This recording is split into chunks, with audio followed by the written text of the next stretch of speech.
ನಮಸ್ತೆ. ನಮಸ್ತೆ, ಹೇಳಿ ಸರ್. ಸರ್ ತಮ್ಮ ಹೆಸರುಗಳು? ಕಸವರ್ ಪಾಷಾ ಅಂತ. ಹಾಂ, ಜಾಬ್ಗೆರೆ ನಮ್ದು ಕ್ಯಾರ್ ನಗರ. ಜಾಬ್ಗೆರಲ್ಲಿ ನಾವು ಭೂಮಿ ತಗೊಂಡು ಇಲ್ಲಿ ಆರ್ಗಾನಿಕ್ ಮಾಡ್ಬೇಕಂತ ಜೀರೋ ಕಲ್ಟಿವೇಶನ್ ಅಲ್ಲಿ ಮಾಡಿದೀವಿ. ಸರ್ ಅಡಿಕೆ ಗಿಡ ಹಾಕಿದೀವಿ, ಮತ್ತೆ ಇದು ಬಾಳೆ ಗಿಡ ಹಾಕಿದೀವಿ. ಸರ್ ಈಗ ಬಾಳೆ ಇಲ್ಲಿ ಗುಂಪು ಬಾಳೆ ತರ ಇದೆ, ಇದು ತೋರಿಸಿ ಸರ್. ಇದು ನೋಡಿ. ಹೌದು. ಇದಕ್ಕೆ ನಾಟಿ ಮಾಡ್ಬೇಕಾದ್ರೆ ಎಷ್ಟು ಗಿಡ ಹಾಕಿದ್ರಿ ಸರ್? ಇಲ್ಲಿ ಸರ್ 310 ಗಿಡ ತಂದು ಲೋಕೇಶ್ ಅಂತ ಇದ್ರಲ್ಲ, ಅವ್ರ ಹತ್ರ 310 ಗಿಡ ತಂದು ಹಾಕಿ ಅದಕ್ಕೆ 4 ಬಿಟ್ಕೊಂಡಿದೀವಿ. ಈ ಜೀರೋ ಕಲ್ಟಿವೇಶನ್ ಮಾಡೋದ್ರಿಂದ ಸ್ವಲ್ಪ ಇದು ಆರ್ಗಾನಿಕ್ ಮಾಡಿದ್ರೆ ತುಂಬಾ ಲೇಟ್ ಆಗಿ ಬತ್ತು. 1 ವರ್ಷದ 3 ತಿಂಗಳು ಆದ್ಮೇಲೆ ಇದು ಬತ್ತು. ಎಲ್ಲ ಬರಕಿಲ್ಲ ಅನ್ಬಿಟ್ರು. ಆಮೇಲೆ ಲೋಕೇಶ್ ಅವರು ಇಲ್ಲ, ನೀವು ಆರ್ಗಾನಿಕ್ ಮಾಡೋದ್ರಿಂದ ಸ್ವಲ್ಪ ನಿಧಾನಕ್ಕೆ ಬಂದೇ ಬರ್ತದ ಅಂತ ಹೇಳಿ 1 ವರ್ಷ ಆದ್ಮೇಲೆ 3 ತಿಂಗಳು ಆದ್ಮೇಲೆ ಗೊನೆಗಳು ಬತ್ತು. ಇದರಲ್ಲಿ ಗೊನೆ ಕಟಿಂಗ್ ಮಾಡಿದಿರಾ ಸರ್? ಇದ ಗೊನೆ ಒಂದರಲ್ಲಿ ಪೂರ್ತಿ 310ರಲ್ಲಿ ಸರ್ ಒಂದು 15 ಗೊನೆ ತೆಗ್ದಿದೀವಿ. ಈಗ ಬರ್ತಾ ಐತೆ, ಈಗ ತೆಗಿಬೇಕು. ಆಮೇಲೆ ಇದಕ್ಕೆ ಗೊಬ್ಬರ ಒಂದೇ ಒಂದು ತೋರಿಸ್ಬಿಡ್ತೀವಿ ಗೊನೆನ. ಇದು ಒಂದು ಗೊನೆ ಇದೆ ಇಲ್ಲಿ. ಇಲ್ಲಿ ಒಂದು ಗೊನೆ ಇದೆ.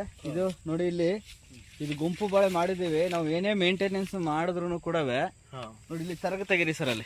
ಅಲ್ಲಿ ಇಲಿ ಹೊಡೆದಿದೆ ನೋಡಿ, ಇಲಿ ಪಾಡ. ಇಲಿ ಹೊಡೆದ್ಬಿಟ್ರೆ ಗಿಡ ಬಾಡ್ಬಿಡ್ತದೆ. ನಾವು ಅದಕ್ಕೆ ರೋಗ ಬಂದಿದೆ ಅಂತ ಹೇಳ್ತೇವೆ. ಇಲಿ ಹೊಡೆದಿರ್ತದೆ ಅಂತ ನೋಡ್ಕೊಳ್ಳಿ. ಸೊ ಅದಕ್ಕೆ ನೀರ್ ಬಿಟ್ಬಿಟ್ಟು ಕಡಿಸ್ಬಿಡ್ಬೇಕು ಸರ್ ಅದನ್ನ. ಇಲ್ಲಿ ನೋಡಿ ಸ್ನೇಹಿತರೆ, ಇದು ಗೊನೆ ಹಾಕಿದ್ದಾರೆ. ಮೊದಲನೇದು ಇದು ಚಿಕ್ಕದು ಗಿಡ, ಚಿಕ್ಕದಿದೆಯಲ್ಲ ಅದು ನೋಡಿ, ಅದು ಮುಟ್ಟಿ. ಅದು ಮೊದಲನೇದು. ಇದು ಸುತ್ತ ಇರ್ತಕ್ಕಂಥವು ಅದ್ರ ಮಕ್ಕಳು. ಇದು ಗುಂಪು ಬಾಳೆ ಈ ತರ ಮಾಡಿದ್ರಿ. ಇಲ್ಲಿ ಅಡಿಕೆ ಇದೆ. ಅಡಿಕೆ 4 ಅಡಿಕೆ ಮಧ್ಯೆ ಒಂದು ಬಾಳೆ, ಜೊತೆಗೆ ನುಗ್ಗೆ. ನೋಡಿ, ಇದೆಲ್ಲ ಗುಂಪು ಬಾಳೆ. ಅಡಿಕೆ, ಒಂದು ಅಡಿಕೆ, ಒಂದು ನುಗ್ಗೆ, ಒಂದು ಅಡಿಕೆ. ಈ 4 ಅಡಿಕೆ ಮಧ್ಯದಲ್ಲಿ 2 ನುಗ್ಗೆ ಪಕ್ಕದಲ್ಲಿ ಒಂದು ಬಾಳೆ. ಇದೆಲ್ಲ ರೈತರು ತುಂಬಾ ಅನುಕೂಲ ಆಗುತ್ತೆ. ಯಾಕೆ 4 ಜನ ನೋಡ್ತಾರೆ.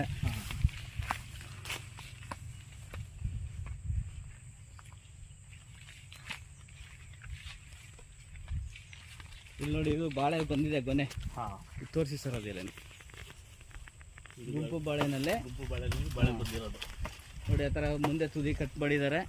ಆ ತುದಿ ಕಟ್ ಮಾಡಿ ಎಷ್ಟು ಒಂದು ಅರ್ಧ ಅಡಿ ಎಷ್ಟು ಬಿಟ್ಟಿದ್ದಾರೆ. ಕಾಯಿ ಬಂದೈತೆ, ಬಲಿತಾ ಇದೆ.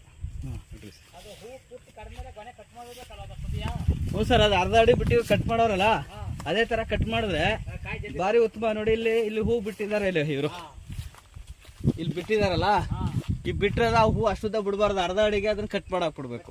ಅದು ಕಟ್ ಮಾಡ್ಬಿಟ್ರೆ ತುಂಬಾ ಅನುಕೂಲ ಆಯ್ತದೆ. ಅದು ರಸ ಹೋಯ್ತಾ ಇರ್ತದೆ. ಆಮೇಲೆ ಇದು ತಾನು ತನ್ನ ಮಕ್ಕಳನ್ನ ಬಿಟ್ಟ ಮೇಲೆ ಮಕ್ಕಳಿಗೆ ಊಟ ಕೊಟ್ಟದೆ ಹೊರತು ತಾನು ಊಟ ತಗೊಳ್ಳಲ್ಲ. ಅದಕ್ಕೆ ಕಾಯಿ ಬೇಗ ಬಲಿಯಲ್ಲ. ನೋಡಿ, ಇದು ನೋಡಿ, ಇದು ಕಟ್ ಮಾಡಾರಲ್ಲ, ಇದು ಅರ್ಧ ಅಡಿ, ಇದು ಸಾಕು. ಇದು ಈ ತರ ಕಟ್ ಮಾಡಿದ್ರೆ ತುಂಬಾ ಒಳ್ಳೇದು. ಇದು